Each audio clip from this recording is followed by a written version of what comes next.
Hey there, everybody. This is Lucia here, and I know I haven't posted a video in a long time, several years, but I thought maybe I'd do something here, something a little different here.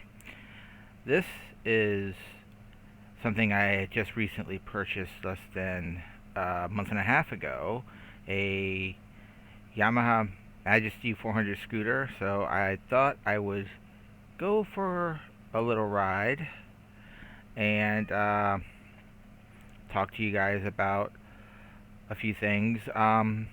Mainly, what I want to talk about right now. Yes, still a wrestling fan, and yes, I did watch SmackDown, which here was last night. I was looking to see what this whole thing about the Thunderdome was all about, and well, I actually thought it was freaking awesome. Okay, I love the aspect of the virtual fans because they actually, you know, change fans every now and every little while, so it wasn't the same person in the same seat. So you got a whole lot of different people, and you got crowd reactions again, which was very, very badly needed. And well, just if you're watching this, just to let you know, there are going to be spoilers. So if you're not interested in being spoiled on anything, then I suggest that you probably go find something else to watch. But I'm hoping that you'll stick around here.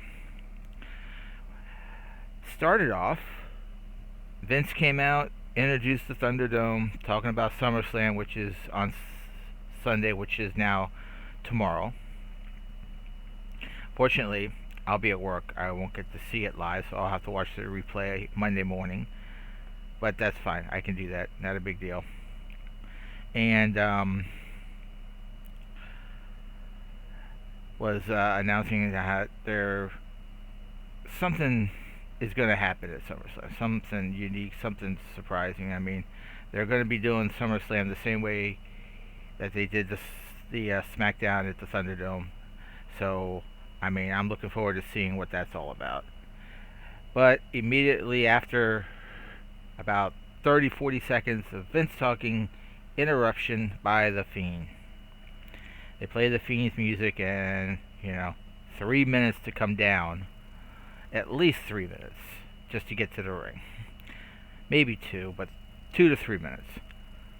And ends up coming face to face with Vince. And then, of course, his opponent for SummerSlam, Braun Strowman, Universal Champion, comes out and kind of interrupts it. And then this whole retribution thing happens where 10, 12 guys surround the ring, and then the lights go out, Fiend disappears, lights go on, it's just Retribution and Braun, and they all attack on Braun. Then the SmackDown crew comes down, they uh, separate everybody, they get everything, and Retribution finally leads out. But during that whole melee, Jeff Hardy is out there, SmackDown representing. AJ Styles, Intercontinental, SmackDown representing.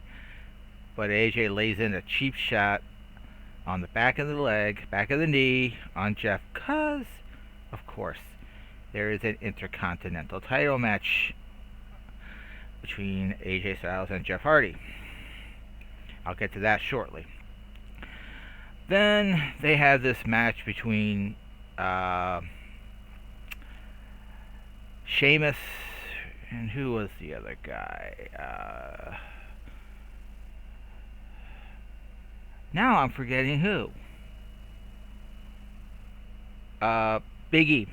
Sheamus and Big E, because basically, I think they're just kind of struggling to see who's the locker room leader against this group Retribution. Well, that match goes through, and Big E picks up the win on a distraction, and we move on then to where we've got a segment. What was it? An interview segment with Bailey and um, Sasha Banks. Raw Women's Champion, SmackDown Women's Champion, Tag Team Champions. I mean, all the gold with the girls, and frankly, I'm loving seeing them with the gold. I mean, this Bailey being a heel is absolutely fantastic. I'm loving it. But they're having their little difference because they've got each of them have an individual title match with Asuka at SummerSlam. So they're all arguing, oh, who's going to wrestle first, who's going to wrestle second, blah, blah, blah. So Carmella comes down. No, not Carmella. Cameron comes down, and it's like, I'll take you both on. And Corey Graves, who's doing the interview, is like, okay, how about a beat the clock challenge? Well, Sasha goes first and actually beats Carmella. Not Carmella, Cameron. Sorry about that. And in about 3.5 minutes. Then, of course, you got the next match, which is Bailey now versus Carmella. Cameron. Why do I keep saying Carmella? I don't know. But about 1.5 minutes into it, she hits the rear view and gets the pin on Bailey.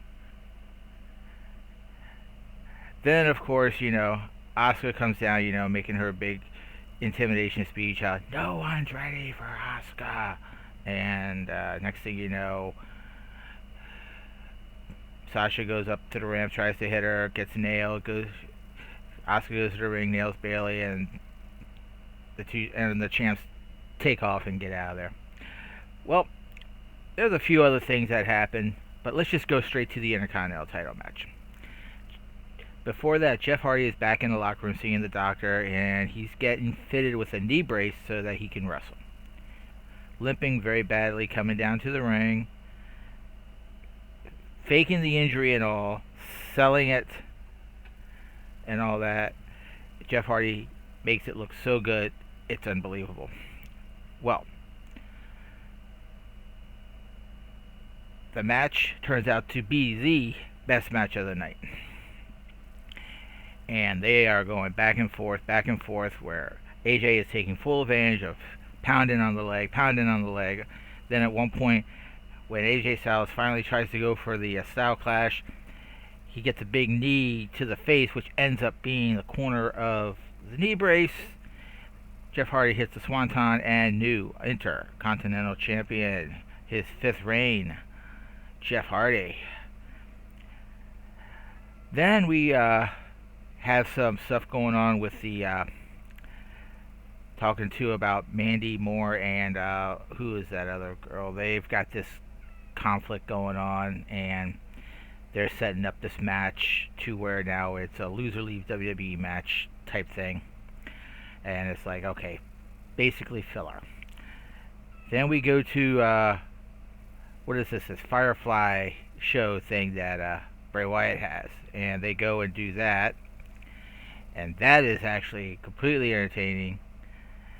Basically, he's doing the show where he's mocking up on Braun and Alexa, and then Braun comes in, bashes Bray Wyatt from behind, and next thing you know, they're brawling back and forth, going all around the stadium, all around the arena, the backstage area. Next thing you know, they're at the loading dock, and Braun Strowman chokeslams basically Bray Wyatt off of the ramp down onto the concrete floor. But if you look really close, you'll notice how Bray kind of doesn't really fall very far, which means he obviously landed on something. Because as soon as that happened, commercial break, we come back, Bray's on the floor. They're pulling an ambulance in. They're loading him up into an ambulance, but the ambulance starts to pull out, comes back in, backs up, and next thing you know, the Fiend pops out, and we have our end of our show there. And basically, it's a lot of build-up, a lot of setup for the matches for SummerSlam. With the Universal title on the line. The Fiend or Bray Wyatt as the Fiend going up against Braun Strowman for that match. I'm pretty sure that we're going to get an Intercontinental match. I mean, I would think just because of what happened, I think we're going to get a rematch for the IC title at SummerSlam. Most likely, I think you're going to see AJ just regain the title back. I am interested to see if Asuka can take both the Raw and SmackDown Women's Championship, because 1 week later they're doing another pay-per-view. I forget the name of it, but whatever the next pay-per-view is, Payback I think is what it is. And they've got Bayley and Sasha going up in a tag team title match. So we're looking here in the span of 7 days, these two girls losing all the gold. But we're going to have to just see what happens. I think one of them is going to actually end up losing their title. One of them will keep their title. I think Bayley will keep hers. Sasha will probably end up losing hers. But we'll have to wait and see. That's all on Sunday. Well, that's pretty much my thoughts on the Thunderdome. I thought it was actually fantastic. I mean, I love the full setup with everything going on. Corey Graves and Michael Cole are excellent commentators for it, and I think if they continue to keep doing this, this is going to bring wrestling back into a whole new dynamic, and it's just going to be fantastic to really being able to start watching again. I haven't been able to keep up as much as I like to, just because of where I am and the fact that I don't even have cable out around here or even a decent TV reception. But either way, I hope you kind of enjoyed this. Hope you enjoyed my little bike ride here, and until next time, take care.